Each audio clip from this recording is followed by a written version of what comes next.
अभी ये घास है, ये नसनाली बनाया जाता है। देखिए प्याज है,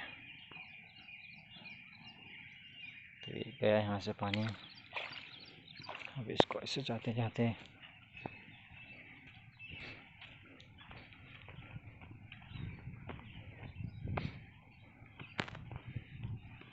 देखो यहाँ पे एक डायरेक्शन है, इस डायरेक्शन को दिया गया, अब यहाँ पे बंद किया गया। डायरेक्शन दिया गया, पानी इसके अंदर, ये क्लोज कर दिया गया क्योंकि इसके अंदर पहले स्टार्ट किया गया था।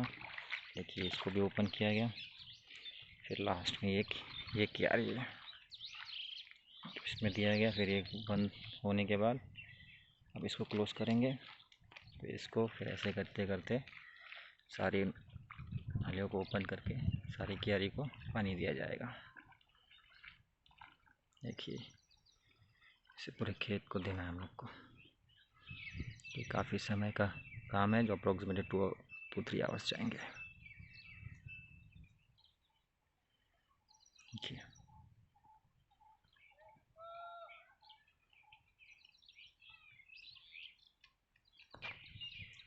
वहीं से मेन बंद कर दिया गया ना।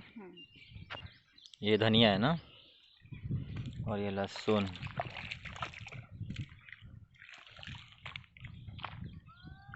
उधर का भी धनिया, फिर इसके बाद गेहूँ।